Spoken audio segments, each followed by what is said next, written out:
pre-submission form. So what are the information which should be there in this document which the manufacturer is going to submit to a WHO PQ team? So the information covers mainly 11 points. The first one is the manufacturer information. This manufacturer should be a legal manufacturer first of all. As I told you, the eligibility criteria for WHO PQ is that the manufacturer should be original.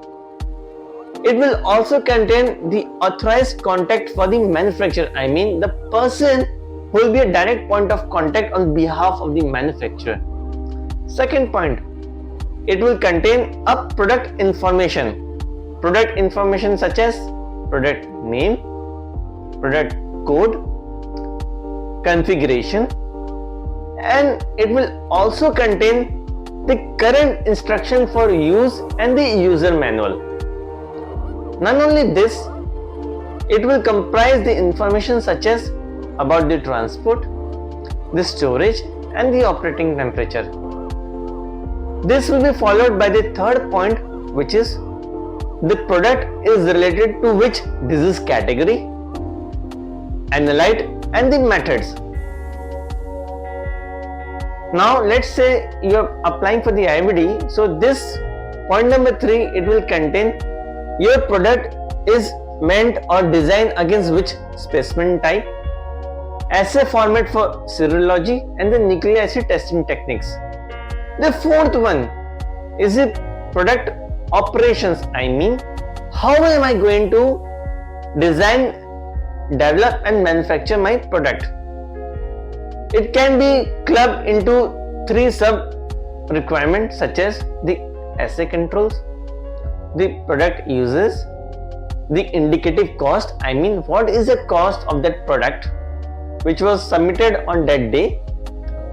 Fifth point is the performance characteristic pertaining to that product. I mean, the manufacturer who are claiming against the intended use, they need to submit the report. It could be in terms of the sensitivity or specificity, whatever as per the product application. The sixth point, the product which we have applied for the WHO PQ, whether this product is available in the market or not. I mean, in terms of the regulatory and the commercial status. Seventh point.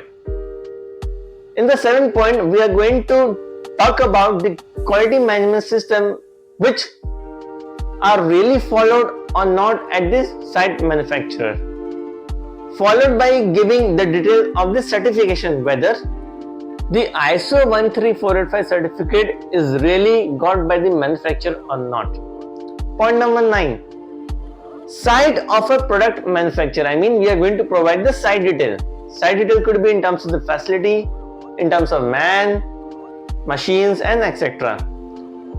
The last point is at point number 10. As I told you कि जब हम WHO PQ के लिए जब apply करते हैं तो उसमें हमें 2 डिसीजन होता है PE के लिए, या तो हम PE खुद से करें या हम WHO को रिक्वेस्ट करें to conduct the PE from their end. So I am going to decide that how am I going to opt for the performance evaluation.